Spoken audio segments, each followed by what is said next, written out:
Praise the Lord. आप सभी को जय मसीह की। आज हमारे बाइबल मनन का विषय है सही रीति से परख करना और बुराई से बचे रहना।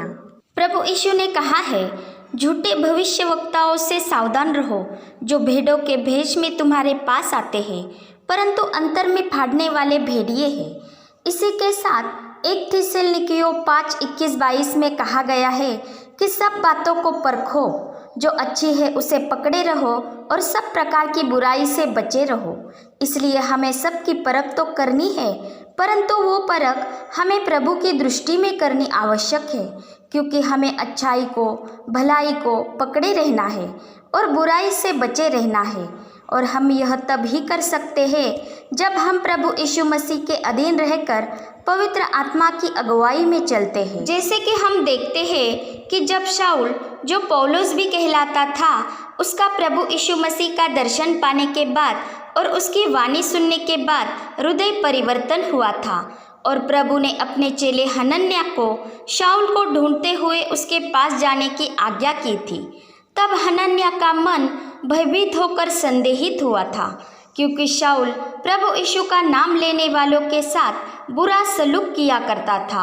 वह उनका विरोधी था, उन पर अत्याचार किया करता था। परंतु हनन्याह ने पवित्र आत्मा की समक्षता में प्रभु की वाणी को परखा और वो शाऊल का पता करने निकल पड़ा। तथा शाऊल को ढूंढने पर भी उसने अपनी ही ज्ञान बुद्धि से शाऊल की परख न की, क्योंकि उसने सब कुछ वैसे ही पाया था जैसे प्रभु ने उसे कहा था, और फिर उसने ठीक वैसे ही किया जैसे प्रभु ने उसे करने के लिए कहा था। उसने शाऊल के लिए प्रार्थना की, जिससे शाऊल अपनी आंखों से देखने लगा, जो अंधा हो चुका था, और मसीह का प्रकाश पाकर वह प्रभु के मार्ग पर चलने लगा। इसके पश्चात भी कुछ चेलों के मन में शाऊल के प्रति संदेह ही था, परंतु उन्होंने भी अपने मन की बातों पर न चलते हुए प्रभु पर विश्वास किया और प्रभु यीशु मसीह की बातों के अनुसार ही पौलुस के चाल चलन को, उसकी बातों को, उसके कामों को परखा और उस पर विश्वास किया, उसकी सहायता की। और हम देखते हैं कि पौलुस अपने लोगों के सामने, अन्य जातियों के सामने, राजाओं, अधिकारियों और परराष्ट्रीयों के सामने बड़ी निडरता के साथ प्रभु यीशु का नाम प्रकट करता रहा। परंतु यदि चेले पौलुस के प्रति अपने मन कठोर कर लेते तो वे खुद ही प्रभु के काम के लिए ठोकर का कारण बन जाते। इसका मतलब यह भी नहीं है कि हम अपने ज्ञान बुद्धि का प्रयोग ही न करें, परंतु हम तभी सही रीति से उसका उपयोग कर सकते हैं जब हम प्रभु की अधीनता में रहकर पवित्र आत्मा की वाणी को सुनते हैं। किंतु जब हम अपने ही मन की बातों के अनुसार, जो इस जगत की बातों से, चाल चलन से मेल खाते हैं, और हम उस पर चलते हुए किसी बात की परख करते हैं, तो हम प्रभु को छोड़ शैतान की युक्तियों पर चलने लगते हैं, क्योंकि इस जगत की बातें प्रभु की बातों के विपरीत होती है। इसलिए जो उस पर चलता है वो परमेश्वर से बैर रखता है। जिस पर चलते हुए मनुष्य सच्चाई को ढूंढ नहीं पाता, बल्कि वो शैतान के जाल में फंसकर उसके ही काम करने लगता है, और शैतान उसे उसके जैसा ही बना देता है। और शैतान उसे सच्चाई की, अच्छाई की, भलाई की खोज करने नहीं देता, क्योंकि शैतान झूठ का पिता है। वो उसके सामने कभी भी सच्चाई को नहीं आने देता, बल्कि वो उसके इर्द गिर्द झूठी बातों को, झूठी कल्पनाओं को, झूठी भावनाओं को दीवार की तरह, गढ़ की तरह खड़ा कर देता है, जिससे कि मनुष्य ना ही परमेश्वर की सही पहचान कर सके और ना ही परमेश्वर की दृष्टि में अच्छाई बुराई की परख कर सके, और न ही वो प्रभु की अधीनता में जा सके। इसके लिए वो मनुष्य को देह की लालसा के अधीन होने के लिए उकसाता है, ताकि मनुष्य आत्मिकता से बाहर आ जाए और दैहिकता से चलते हुए शारीरिक लड़ाई करे, जो प्रभु के मर्जी के खिलाफ है। और इस तरह वो मनुष्य को सच्चाई से भटकाकर प्रभु की आज्ञाओं को तोड़ने के लिए मजबूर करता है और प्रभु के मार्ग से दूर हटने के लिए उकसाता है। इस तरह मनुष्य सच्चाई को तो नहीं ढूंढ पाता, परंतु भ्रम में पड़कर अच्छे कामों को, भलाई के कामों को ही नष्ट करने लगता है, जो काम शैतान आरंभ से ही करता आया है। इसलिए हमें प्रभु की अधीनता में रहकर ही सबको परखना है। जैसे कि प्रभु यीशु ने कहा है कि झूठे भविष्यवक्ताओं की पहचान करने के लिए तुम उनके फलों से उन्हें पहचानो।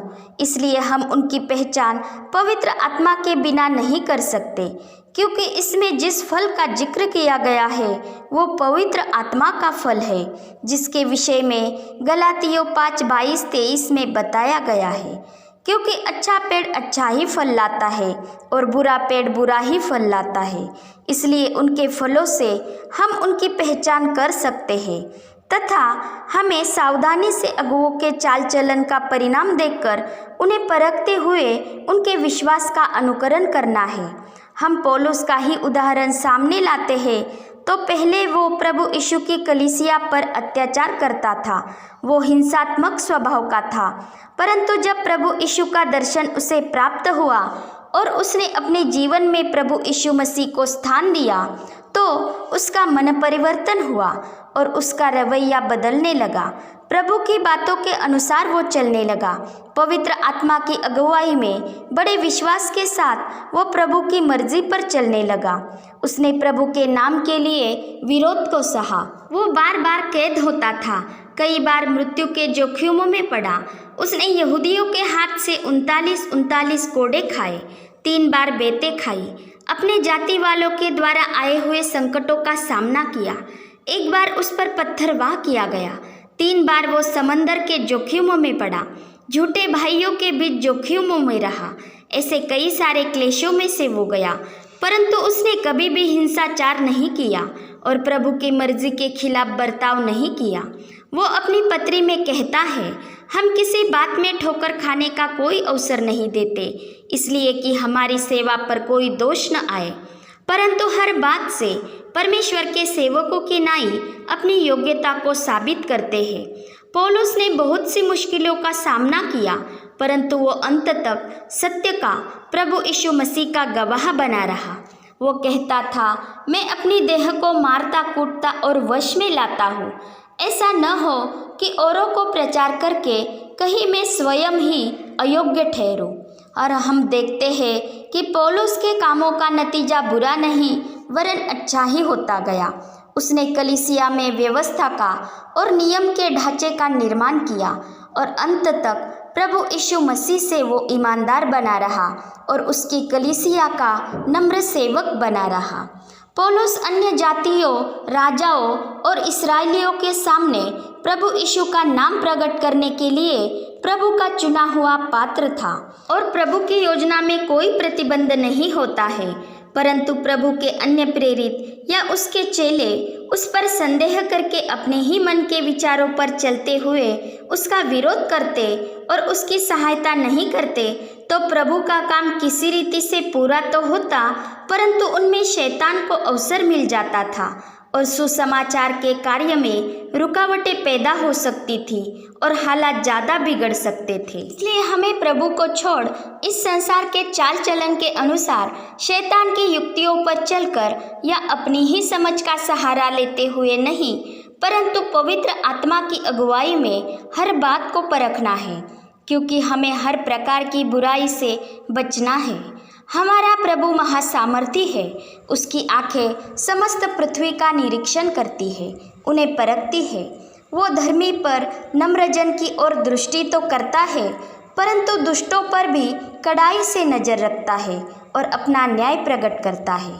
इसलिए भले ही कोई हमारे विश्वास को तोड़ देता हो या पाखंड करता हो या हमें आग की भट्टी में डालने की कोशिश करता हो, परंतु हम तो परमेश्वर की ही संतान बने रहेंगे और जो इस कपट बुद्धि से चलते हैं उन्हें न्याय का सामना करना पड़ेगा, क्योंकि जो पेड़ अच्छा फल नहीं लाता उसे काटकर आग में डाला जाता है।